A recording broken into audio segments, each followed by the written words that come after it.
Volim te. Rekla je dok je ležala na mojim grudima. Ja sam dubokim udisajima gutao svoj laki strajk i razmišljao na koju foru da je zajebem da ode do trafike. Ostao sam se još 2 u paklici, a planirao sam još da jebem, znači još cigara. Volim te. Rekla je ležeći na mojim grudima. Ukradena fora iz nekog filma, iskopirana scena. Vidim sebe na ekranu, krupan plan na moje usta, cigara, malo se udaljava, evo je ona u kadru. Idemo sad njeno nevino lice u krupnom planu. Bravo za režiju, još jedan uspešan kliše. Ukradeno iz filma jer bilo je u pravom trenutku, bilo je ono pravo u pravom trenutku. Volim te. Rekla je na mojim grudima. Osjetio sam žmarce po leđima i krč u stomaku. Ja tebe ne volim. Nonšalantno sam povukao tim i pokušao da usporim srce. Kako indijanka. Pažljivo je slušala otkucaj ovog usranog izdajnika, bila je jebeni poligraf. Ja tebe ne volim. Znam. Nastavila istim tonom. Da mi je sada ja nju malo oslušna, da čujem kako njena sisa poigrava. Ali zašto si sa mnom? Ti si mene smuvao, ne ja tebe. Mislio sam da mi se sviđaš i volim da gledam u tvoje oči dok se tucao. Šta vidiš u njemu? Sebe, život, trenutak, svetlost u mraku. Ne, setio sam se, vidi mrak u svetlost. Ti si govno, mrzim te. Malo pre si rekla da me voliš, odluči se. Ti si govno. Zajecala je na mojih grudima. Palio sam posljednu cigaru, znajući da će otići po drugi.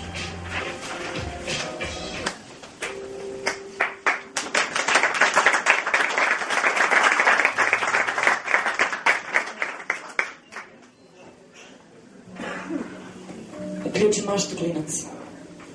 Stalno je govorio. Slušao sam ga otvorenih usta, nikada nije davio. Imao je naizgled običan početak u svakoj svojoj priči, ali sam je znao da je originalniji od bilo koje Šaherezadine kopije. A taj kraj mu je uvijek bio totalno neočekivan. Uvijek sam ga slušao. Pušio je laki strajk u mekoj baklici i ponekad sam savijao cigare. Pivo nikada nije pio iz čaše. Govorio je da je to malo građanski. On je znao najbolje. Nekoliko puta se pijan pobio sa dripcima iz kraja. Par puta su ga prebili na mrtvo ime, ali kad god bi ga prebili, to bi bila pirova pobjeda. Makar dvojica bi završao na urgentnu. Poštovao je žene. Iako je previše puta u životu bio prevaren ili ostavljen, uvek je govorio da nisu sve iste. Kad ga obuzme bes, pričao bi da su sve kurve, ali bi se ubrzo setio i dodao da nisu, a ako jesu, onda su muškarci krivi za to. Spavao je do poslepodne. Pričao mi je jednom da njegovom umetničkom mozgu treba makar 12 sati sna. A ružno je sanjao svake noći. Budio se uvijek neraspoložen i zabrinut zbog sna. Predviđao je stvari u snovima, konkretne, jasne stvari. Ako bi sanjao nekog da je bolestan, taj bi se stvarno razboleo. Ali u većini slučajeva bi se te stvari dešavale u isto vreme kad i san, pa je bio nemoćan da nešto promeni. Mada sumnjam da bi promenio nešto jer je uvijek bio premoren i nezainteresovan. Nikada ga nije zanimao tuđi život. Tračeve nije slušao niti prepričavao. Kad bi mu uspjeli da ga nateraju da sasluša neku gadost o nečije ženi ili ćerki, samo bi zapalio cigaretu i rekao da ne veruje u to. Previše je dobra ženska da bi ljudi volali. Previše je dobar komad da bi je to oprostili. Volao je dobre ženske, ne one glupe. Za njega glupa ženska nikada neće biti dobra. Kad bi prošla neka lepa riba, on bi joj se samo nasmešio, ali taj osmeh je ostajao na njegovom licu i nakon što ona nestane iz njegovog vidokruga. Volao je lepe ženske i to je bilo jače od njega. Priče su mu bile jako dobre.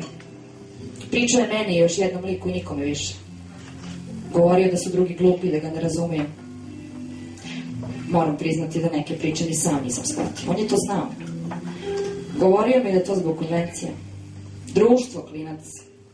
Društvo ti ne dozvoljava da razumeš. Ali ne brini.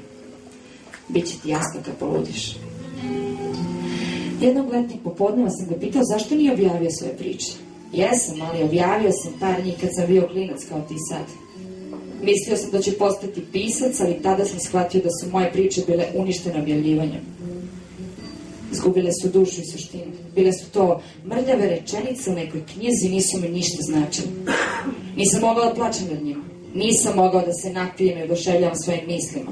To je za pedere, ali njima treba pažnje i kinta. Oni ne prave razliku između forme i suštine.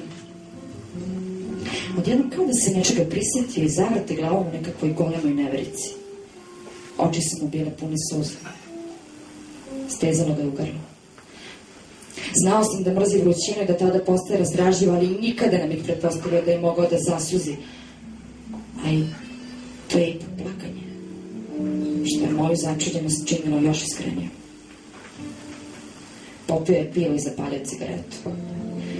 Kad god mu to ne bi smetalo, častio bi ga pivom. Volao sam da pijem s njim, a imponovalo mi je da ga častim. Čašćavao je on mene i to tačno onoliko koliko i ja njega. Trebalo mi je vremena da shvatim da mi taktički vraća svako pivo koje sam platio. Poštovao sam to. Tog popodneva mi je šapetom rekao da mu platim pivo. Bilo mi je drago kao i svaki put pre toga. Idi sad kući, klinac. Mom umetničkom mozgu treba malo samoći. Podigao je pivo i namirnuo mi. Iz zatvorenog oka se skotrljala suza. Mahnuo je rukom kao da mu smeta dim cigareta. Te noći sam ga sanjao kako plače. Probudio sam se nekada oko 2 popodne i uputio se njegovoj kući.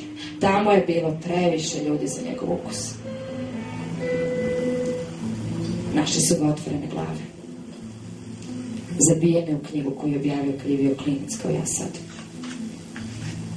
Možda mu je konačno postalo svejedno.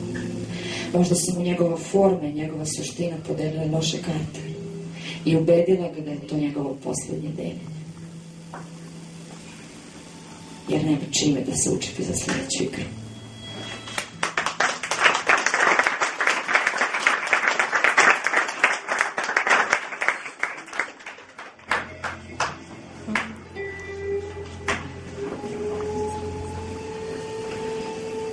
Koji je tvoj najbolji doživljeni osjećaj? Ajde, doktore, to malo preciznije. Znate da sam osetljiv kad se neko ne služi jezikom kao misli.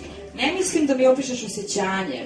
Više sam za neku situaciju koja je izazvala to osjećanje. Kao što seks u liftu predstavlja uzbuđenje, ljubav i klaustrofobiju u isto vreme, a ako si vari, onda ima i malo paranoje. Recimo da mislim na to. Da li je to seks u liftu? Vi vas stvarno ne poznajete. Danas se svi jebu u liftu. A i sami kažete da imate kompleks da budem jedinstven. Da li vi tu imate kompleks kontradiktornosti? A šta onda voliš najviše na svetu? Pušenje džointa dok traje zemljotres. Vrlo duhovit. Da li si nekad osetio zemljotres? Par puta kad sam bio klinac i još 2-3 puta od kako sebe smatram odraslim. I nisi se plašio? Zašto bih osjetio tako dobar i pozitivan? I ti si baš za vreme zemljotresa pušio džoint? Pripišite to slučajnostima ili sudbini. Zavisi čiji ste fan. A čiji si ti fan? Od navedenih mi jedino ne leži upornost. Ne razumem to najbolje. Toliko sam vario da je bilo nemoguće ne uhvatiti zemljotres držeći džoint. Da li si zbog toga toliko opsednut marihuanom? Ne, nisam opsednut. Sigurno manje govorim o njoj nego vi o poslu. A sami ćete negirati da ste opsednuti njime. Kako je danas bilo s ludacima? Draga, rekao sam ti da oni nisu ludaci, već... Znam, pacijenti. Ne, ovaj pisac, mislim, pisac je koliko sam ja teolog, već mi ide na kurac. Zar smeš tako pacijentima? Kakav pacijent, lik iskompleksirani idiot. Opa, uvređamo pacijente. Zamisli šta mi je sve danas rekao. Ja, Ljubavi, znaš da ne volim da slušam crnjake s posla. Pa nije crnjak, kažem ti, momak je kreten. Izvini, ali stvarno ne mogu. Znam da ćeš mi ipak ispričati ili ću morati da čujem kad budeš prepričavao nekom od svojih prijatelja. Ajde bre, ne preteruj, nisam toliko dosadan. Ma ne kažem da si dosadan. Nekako previše pričaš o poslu. Misliš da sam opsednut poslom? Nisi opsednut, samo si previše posvećen, pa zbog toga donosiš posao kući. Jebote. Molim? A šta je koji u pravu? A? Pa on piše moj život. Dragi, smiri se, molim. Ne, sve vreme mi je sugerisao na to, kako to nisam ni... Dušo? Ne, jel možda začepiš na sekundu i dopustiš mi da čujem svoje misli? Smiri se, molim te, Ljubavi, nemoj da se nerviraš. Lik mi je sjebao život i ti si mu podrška. Srećan, želim te u krevetu, nemoj da me teraš da ti dajem da sedim. Ne, nije mi potreban lek, znam šta se dešava. Sigurno znaš, ali probaj da se posvetiš svoje ženi na trenutak i zaboraviš posao. Ti si mu izvor informacija, vas dvoje radite protivno ime. Nemoj da paranoišeš, Ljubavi, molim te. Ti troljo jedno, jesi li se kresknula s njim? Jebem ti mater, Pa ja ću tebi jebati mater, kurvo jedna. Potraži popi lek, ne podnošli Pa se. nije mi potreban lek, želiš da me prevališ, droljo jedna. Doktore, znam da je kasno, ljubice za mene.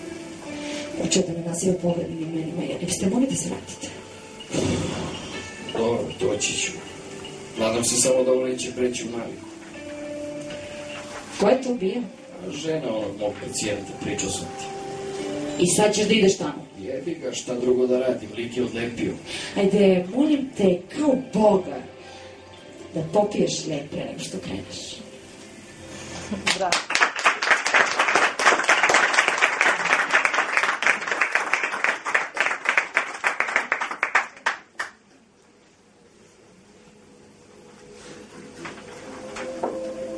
Stajala je na krovu raširenih ruku. Košulja je bila mokra i prljava od noćašnje kiše. Gađao sam je praznom konzervom od piva i promašio je. Ukrenula se i opsovala mi je mater. Mrzim kada me neko bezrazložno psuje. Zato sam je zagrlio oko struka i ljubio je vrat da bih izbjegao svađu.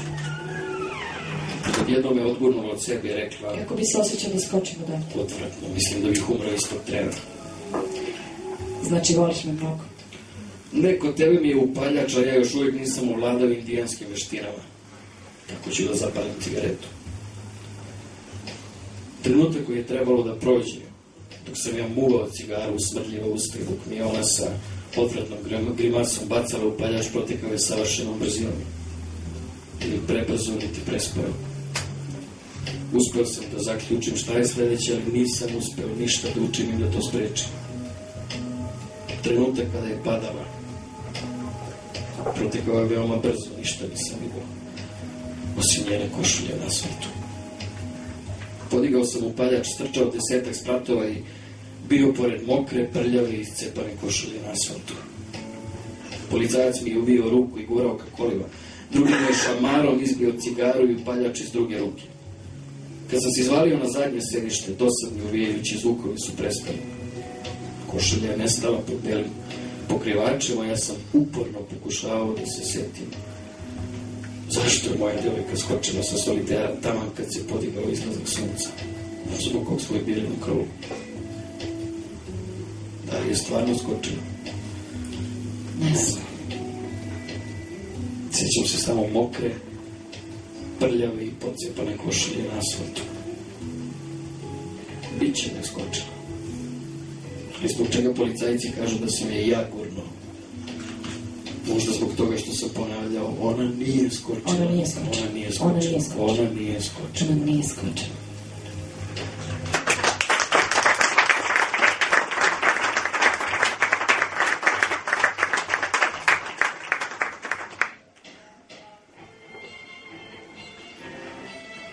Johnny je bio skoro sasvim normalan momak. Ne preterano lud i ne preterano prosječan. Vrlo pametan i snalažljiv u skoro svim situacijama. Nije se snalazio sa ženama. Ne kažem da Johnny nije umao da upozna ženu i zavede. Ne, u tom smislu je bio veoma snalažljiv. Snalazio se čak i sa više njih za jednu noć. Neka bude da je Johnny bio delimično snalažljiva osoba. Ali bio je obeležen nečim što bi se moglo nazvati lošom karmom ili zlehudom sudbinom. Možda ova dijagnoza nekome zvuči laički, ali on je zaista patio od toga. Šta god da dotaknem, pretvorim u govno. Ovo je bila rečenica koja je češće nego što je to normalno napuštala Johnnyjeva usta. Tako bi Johnny spremio ispit do savršenstva i uhvatio autobus koji će se 15 minuta nakon toga zapaliti.